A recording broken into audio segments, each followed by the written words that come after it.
everyone! Today's presentation is all about the key elements of a school as a social system. A school is thought of as a social system with its functions, roles, and expectations.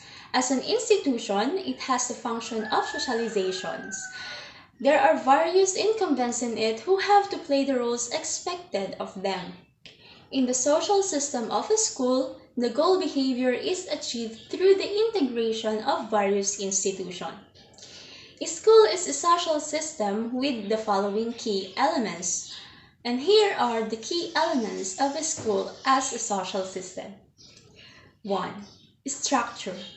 Roles or expectations of positions that are arranged in hierarchy. 2. Individual. The individual is a key unit in any social system. Regardless of position, people bring them individual needs, beliefs, and a cognitive understanding of the job. 3. Culture. Culture represents the unwritten feeling part of the organization, or its shared values. 4. Politics. Politics is informal power relations that develop spontaneously. 5. Technical core. Teaching learning process is the technical core of schools. 6. Environment. Everything outside the organization's source of inputs. 7. Outcome. The product of the organization such as educated students. 8. Feedback loops. Communication that monitors behavior. Further explanation of these 8 key elements will be given to you by the other members of the group. Ms. Haydel Malazab for the first 2 elements. Next, Ms. Mea Bantolino, followed by Ms. Joanna Carrera and Ms. Erica Ramos. Structure as a key element of school as a social system. As a social system, school's structure has a characteristic of rational, natural, and open system. Roles that are derived from these expectations are represented by position in a hierarchy.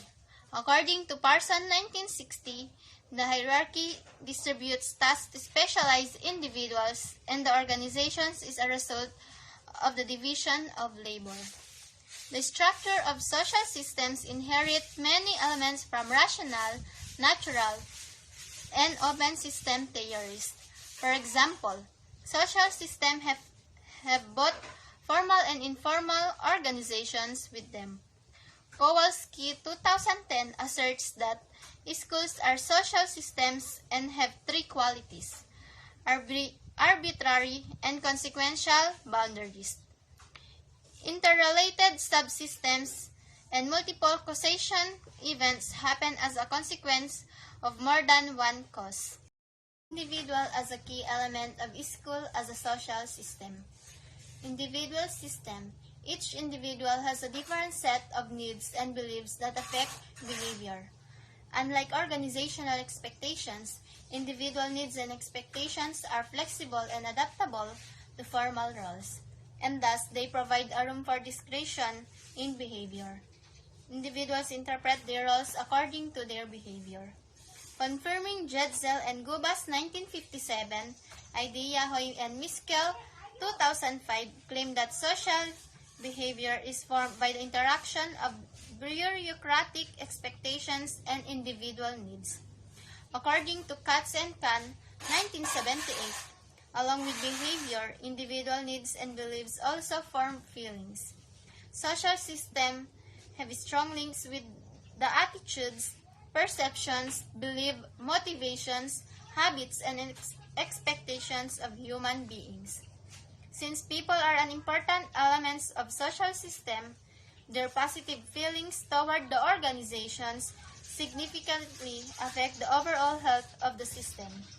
Culture as a key element of a school as a social system. Culture is a natural outcome of all social systems. Culture is the most visible aspect of the organizational life that distinguishes it from others. Culture significantly affects behaviors through establishing commitment to shared norms among individuals.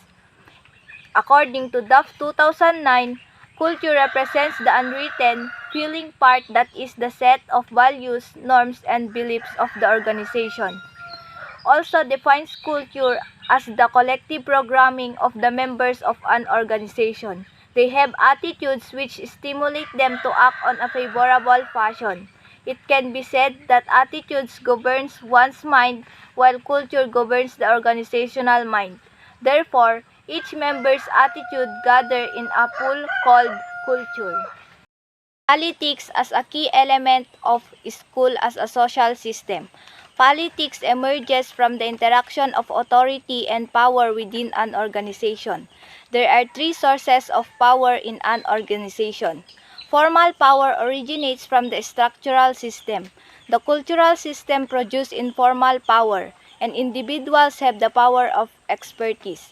Politics is the way of how some individuals use their influence for their interests. They often use their power at backstage to interact with their environment. According to Kowalski 2010, asserts that schools are social systems and have three qualities: arbitrary and consequential boundaries. Interrelated subsystems and multiple causation events happen as a consequence of more than one cause. Technical core is the structure of organization activity where the actual product of the organization is produced. In the school, it's exemplified by the teaching and learning in the classroom. Our goal is to empower all our students in all grades in their learning and assess in a meaningful and effective manner. It is a process that includes many variables.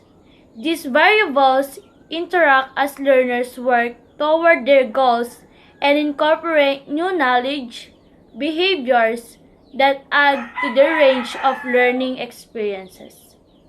It is also important to consider a number of other factors: cognitive styles, learning style, and other factors as it relates to those who have special needs and are from diverse cultural backgrounds.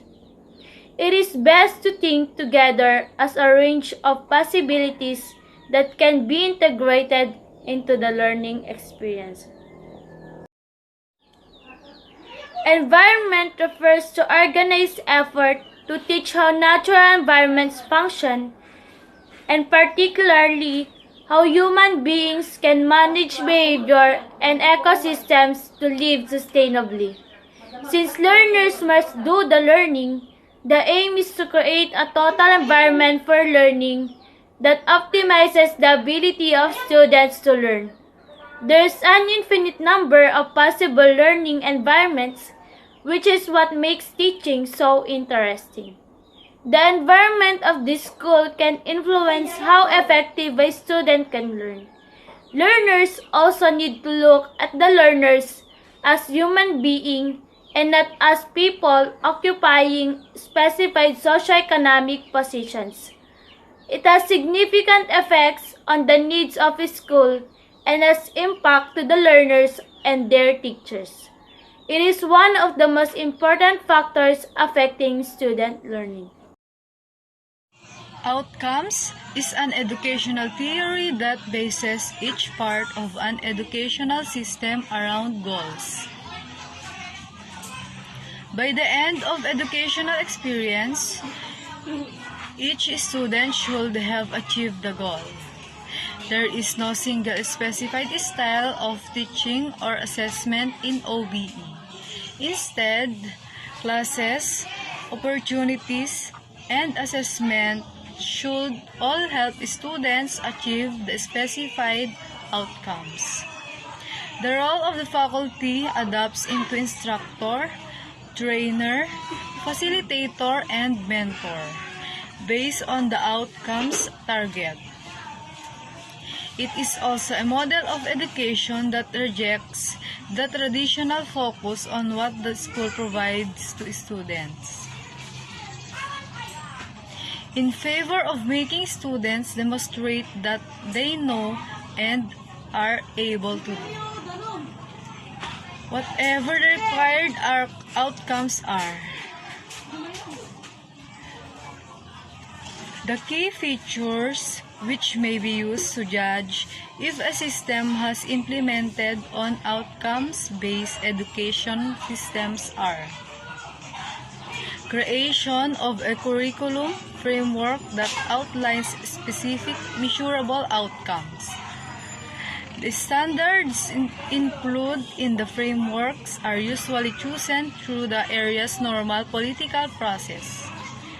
A commitment not only to provide an opportunity of education, but to require learning outcomes for advancement. Promotion to the next grade, a diploma, or other reward is granted upon achievement of the standards.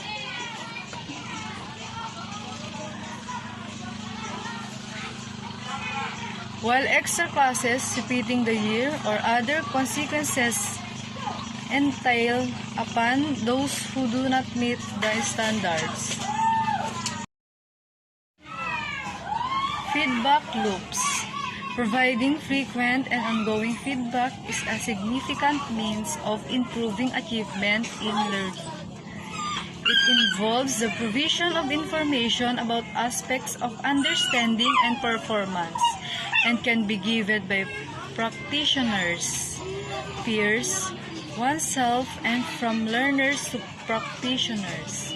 Feedback also is a compelling influence on learning achievements.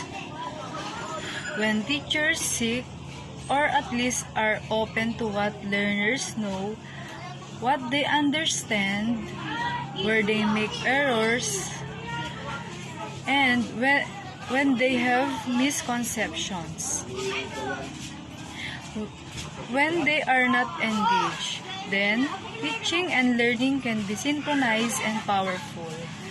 Feedback to teachers makes learning visible. Effective feedback assists the learner to reflect on their learning and their learning strategies so they can make adjustments to make better progress in the learning. And that ends our presentation.